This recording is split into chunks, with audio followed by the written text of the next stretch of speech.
Have you guys ever gone up to a native and like thought it was gonna be like, oh, like they're native, like it's gonna be like smooth? Do you guys have stories of like it not going well? Well, yeah, but I don't want to call that person out on here. Really, it's her name.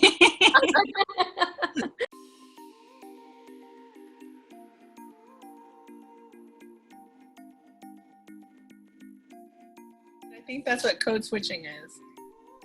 It's blending in, right? Yeah, it's true. Yeah. No matter where we're at, it's like you're adapting to that environment to communicate effectively to whoever you're talking to, right? Yeah, and it's crazy when you think about like talking about my mom doing it, like, and then right now if I went to her and I was like, remember when you used to code switch when you worked at the law office, she'd be like, what are you talking about? You know, like she wouldn't know what I was talking about.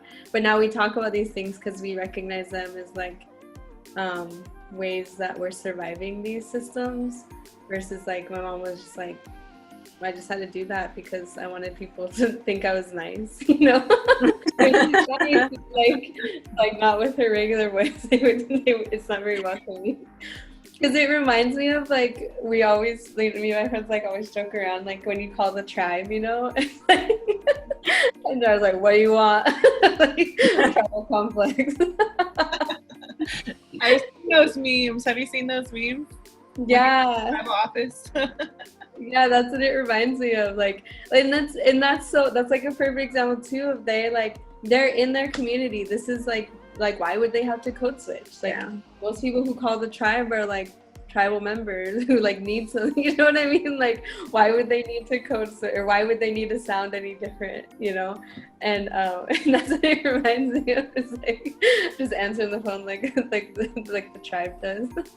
Like, what do you want? It's like a love-hate relationship with that, because like I love that they can be themselves at the same time. I'm like, God, get some freaking manners. Like sometimes I'm like, even like I'd go to the gas station and like they'd be checking me out. They don't even tell me the total. They just like glare at me, and I'm like, do you mind? Like I know that we all like grew up around here, but like it's, come on, like you don't have to. I feel like that's like maybe that's like a code switch too. Like we try to be like extra native, like around natives, to like who's the nativist or something like that.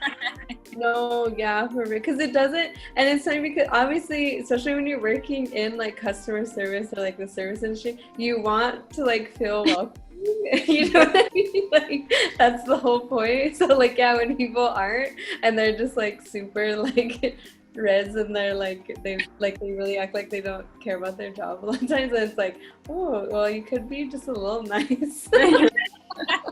It's like that stereotype with like the women who work at Aisha's, like they're never they're native hair. Yeah, all those memes. It was like I can't remember what picture it was. It was like when you don't know your chart number. That woman's like, I'll try to find it. I guess they don't know your birthday. They rather know your or your or whatever number, chart number. Yeah. Oh my gosh, I remember that. Oh, I have another story too. So there's this one time I was in my hometown. So it's like a border town. Me and my sister, we were going through the drive-thru at Taco Bell, and you know we're just laughing, joking, and then we pull up to the first window where you usually pay, and the cashier, she was a Navajo woman, and we're just like all smiling and everything, and she says to us, she says, "It's so nice to see Native girls smiling. You usually don't see them smiling." She's like, "Thank you for smiling." We just started laughing. We're like, "You're welcome." That was like, oh, when Mel and I were presenting on Friday. I was just gonna say this.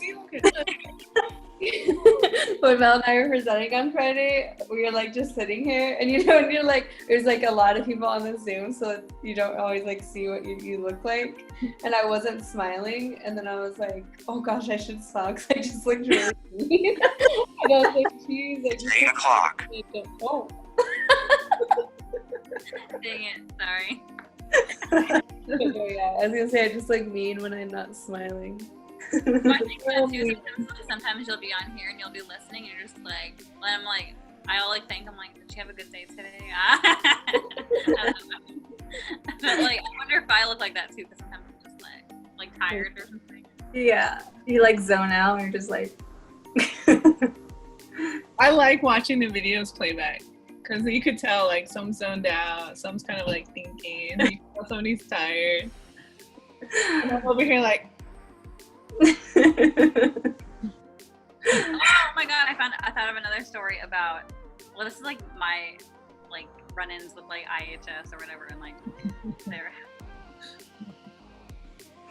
so I told my whole family, they all like embarrassed me, and like, oh my god, they were all laughing and they told everybody. But anyway, so I went to, whenever I got home, like moved home and saw a psychiatrist at the same time I was making the like next meeting with my psychiatrist. She told me to get like a pap smear and like a women's exam, because like I hadn't had one in so long. And so she's like, oh, just go to the desk and like just make an appointment, just tell them that you need a pap, and like they'll get you like taken care of for like our appointment and then that. And so I was like, oh, okay. And so I'm at like the mental health building. I didn't know there was a separate building. And so so I go to the front desk and I'm like, oh, can I schedule a pap? Like, can I get a pap? And they were like, what?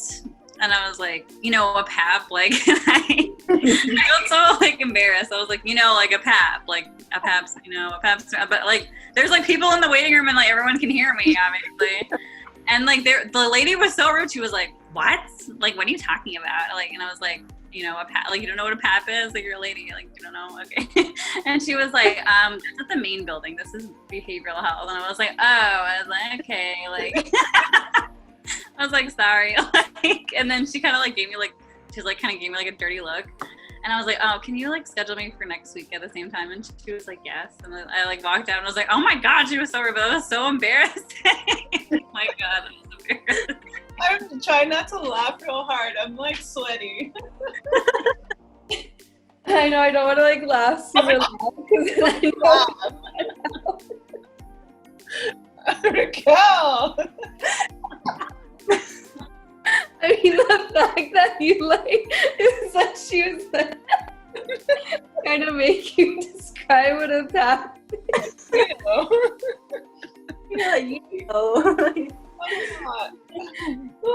that was too much. That's so I did all the native laughing in one sitting. She's like, oh, I was like,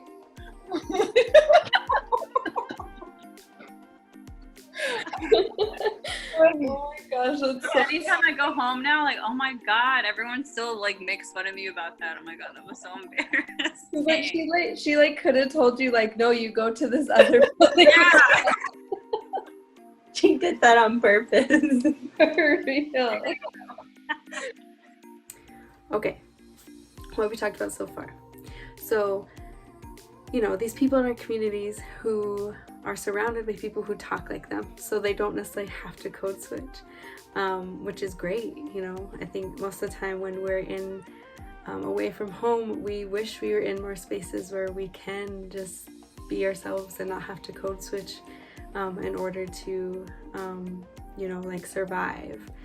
And then our elders who really, they're just Indian, and that's just how they are, and that's really something to look up to, and they play such huge roles in our community, and I think that's the ultimate goal, is to be in spaces where we can just be Indian, and we can be in decolonized spaces where our ability to code switch doesn't determine our level of intelligence, and so that's the ultimate goal, right?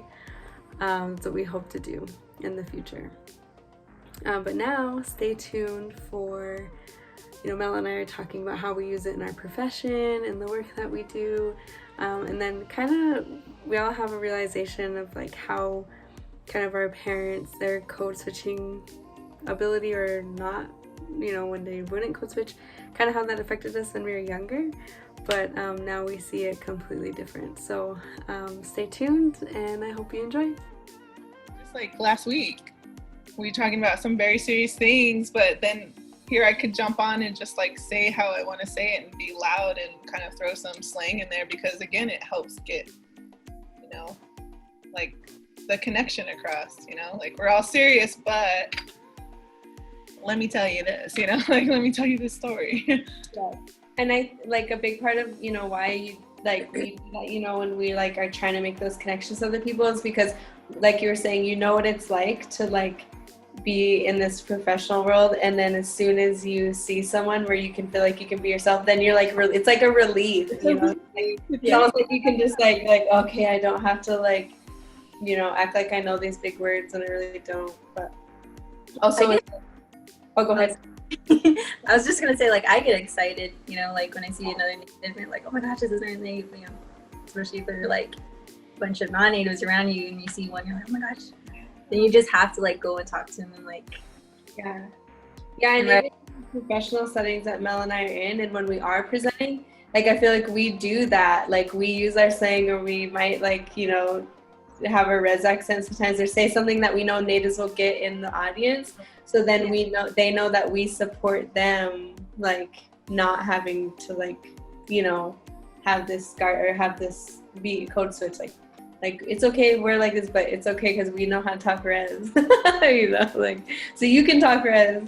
Guys, like this is like aligning to the matriarch conversation we just had, because Bella over here, she's sitting right here and she's like, you're talking about how we say wrestling like in the middle of our conversations, and she's like, oh, yeah, you guys do that. She's over here giving me like the hype move over here. But I think about these things, like I think these are so important topics that we talk about, because like I want her to hear this stuff, you know, like I want her to hear like it's okay to be native, it's okay to like have these ties to your community, but you know, there are times where we're gonna have to adapt and we're gonna have to like blend in, you know, but yeah, she needs to hear this stuff.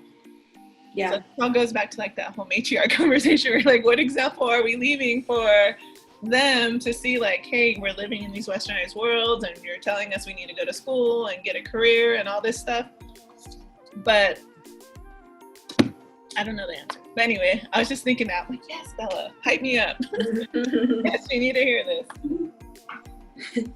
Yeah, no, I totally agree. Because, oh my God, Mel, we didn't tell, well, I don't know if you want this in the series, because if people watch it from that conference that we, so Mel and I, remember the conference we told you guys that we got to promote our video, or our YouTube series? And it was like a really big conference. And there's this grandma, remember?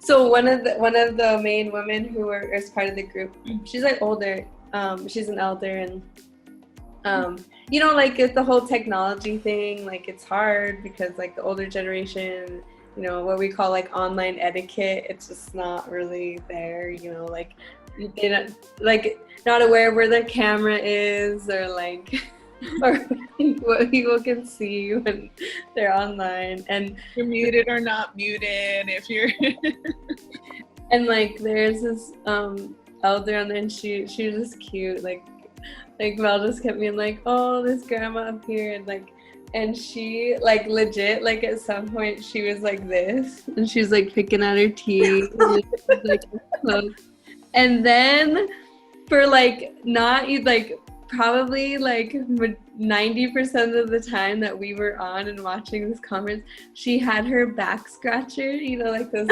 wood ones. And she just is like going for it, just like she just like sees her, she's sitting in her chair, and she just like really going for it, like for so long, like almost the entire time we were. And she had like the face and the look and the mannerisms of relief. You know how like when you itch your back and you get that itch, and she's like, she was like, oh yeah. And oh my God, we could not hold it together, and they could see us because our video was on, and Mel was like sitting over here, like actually right where I'm sitting, and she kept like going like this, like out of the thing, so that because we could not stop laughing. Oh my God. But that's a good example too, like Kalina, because you're saying like the older generation, you know, like they never had to like do like all they know is being Indian. So it's like, Yeah. like I'm Indian and I'm gonna be in this space and I'm gonna be Indian. You know what I mean? Like, Yeah. and like it's like that's like, you know, you just function the way you function. And because, you know, when they grew up, it wasn't always like they were like in these westernized systems constantly like we are now, you know, like to the point of like this is where we live most of the time. It's like they're just in and they can do whatever they want. You know? Yeah, I just- like, oh, sorry. Go ahead. I'll go No, after. it reminds me of because I used to go to white schools like through like elementary to like middle school. And I remember I would always get like I used to get really embarrassed whenever my mom would come to like parent teacher conference because like my mom is so res, like she didn't care like that I went to a white school and like I was the only native. Like she literally would pull up with like her pub sweatshirt, like never fixed it, like her hair in a clip, like she just didn't care, like she was so like res, or just like come in like eating, or just, she didn't care, like she didn't like ever try to like put on a show or try to be like white or like blend in, like she was res everywhere she went. And like as a kid I used to like, I don't know, because I wanted friends, like I wanted like acceptance, so like I guess I thought that like in order for me to have friends or for me to like not be judged or not be like or like have prejudice put on me is for my mom to like be like all the other moms. And Yeah. so, but then like I feel like whenever I said that, she would ask me that, she's like, are you embarrassed of me? And I would say no, but like she could see like by like the way I acted and stuff that like I was embarrassed, that like she was really resi or whatever. But now like as an adult, like I told her sorry, like I really appreciated her like not changing, like she was always who she was. That's good stuff. That's so good. Like you don't even think about that stuff though when you're younger, you know. Definitely. And nor do you like know how to articulate what you're feeling either, you know, like not until you're older, you know. So like Yeah, that was too. When I was young, I think I had those moments where like I was kind of embarrassed of my mom too. But I mean, the thing she did was, you know, just when I think of it now, it was totally out of love. And I just remember times when like, okay, so when I was like in elementary, I think it was just because of our situation, like financially, my mom was like single parent and taking care of me and my sister. And there were times where I had to wear like the same pair of jeans 2 times in a row, or, you know, and there would be kids that would like say stuff, like I would hear them say like, look, she's wearing the same pants she wore yesterday. And that like made me feel bad. Like, and then it kind of made me like go to my mom and ask, you know, why can't I wear something else? And why do I have to wear this twice? And I guess just like not knowing, because I was a kid, you know, I had no clue. Like I dealt with it during sports. Like I played soccer, for instance, and you know, not a lot of natives play soccer. So I was like the only native on this team that was mainly all white girls. And like back then I didn't know what racism was or anything. But now when I look at it now, like damn, like I definitely what's the word? I definitely experienced like racism. I feel like when you're at that age, it's really hard to like, because I think about that too. I'm like, when kids are just like, you know, you're just like, oh, they're just so ungrateful and they just don't get it. Like their parents are trying to, but when you're that age, like literally the smallest thing is like such a huge deal. And and kids can be ruthless. Like Yeah. kids are so mean. And oh, it drives me crazy. And because when I, you know, especially I work with a lot of youth, and I hear some of the things they experience from other kids, and I'm like, geez Louise, this is like, it's too much sometimes. Yeah. I don't think I would say that I ever experienced racism until I got older, you know, but I definitely did feel like out of place often, you know, like feeling out of place or kind of feeling like, that's why I would gravitate more towards somebody that's of color anywhere I went. That's like my Hispanic friends, my Black friends, you know, any of my Asian friends when I was in San Francisco. You know, like I gravitated more towards that because I always felt out of place. Yeah, but I don't know. I think it was just like power in numbers, you know. Like I would rather to somebody else, but definitely if I was another native in the room, it's like, where are you from? You know, like it automatically like connects me to something. Yeah. But I wouldn't say that I experienced racism at that young of an age. I think I was protected by a lot, but I also did go to a school with a lot of Native kids, you know, my cousins. I went to school with my cousins. We were from a small town, you know, so I didn't really have Oh, sorry. I forgot something and then I just now remembered. I'm sorry. Have you guys ever gone up to a Native and like thought it was gonna be like, oh, like they're Native, like it's gonna be like smooth, but then it like was a disaster? Like they were like really, really white or really like, you guys didn't have like a connection at all? Yeah. Yep. Yeah. That's so awkward. Sorry. No, that's so awkward because like that's happened to me so many times, like more times than I actually like want to admit, because like I don't know, I guess because I don't know, I always where I'm from and like my interaction with natives, like obviously I'm a native YouTuber, like I always assume that it's gonna be smooth, but then like I've gotten in rooms and I'm like, oh well, like what tribe are you? And they're just like, they kind of just like roll their eyes, or they kind of like don't even want to say, oh, like I'm Navajo, or oh, I'm this, and they just kind of like keep walking, or they're like on their phone. I'm like, okay, like why are you so like why are you trying to be rude? Like you don't have to be rude, but I feel like it's another thing where like I don't know if it's a thing where in order to like with each other, do we try to be like superior to each other, like who's more native? Like, oh, like who's like who can show that they're more native or blah blah like that. So I always wonder, like, is it because of that, or like I really don't know why it didn't, because we shouldn't be pinned against each other, we should be lifting each other up. Like I shouldn't have those interactions. Yeah, I think for me when that happens, it's more or less like I value connection so much, especially with other natives, like, you know, like trying to find someone in the room that's so much like me, and I'm like, okay, yeah, this will make me feel like I'm not alone in this room. And then when it doesn't go like it normally does when I meet natives where we really click, then it's like, it makes me wonder, like, do you not value connection as much as I do to like other natives, right? And also I'm like, because literally we're helping each other out if we have this connection, right? And then and because then it makes me think like, well, maybe they grew up in spaces so much more non-native than I did, so maybe, yeah, that's like what they were just always taught, is that like, you know, functioning and in that way is just like how they normally function now, you know, like that value of connection isn't as a priority in their survival than it is to me. But yeah, it's awkward. It's really awkward sometimes. Because I have a tendency to get like real res when I see another inmate. When I do, it's like, and then it's like so awkward. I'm like, oh, like I just showed my like, I just showed a side I don't show out here. So, you know, like, it's like you don't want to scare them too. I think yeah. That's and you have like those shy natives too that you don't want to scare off too.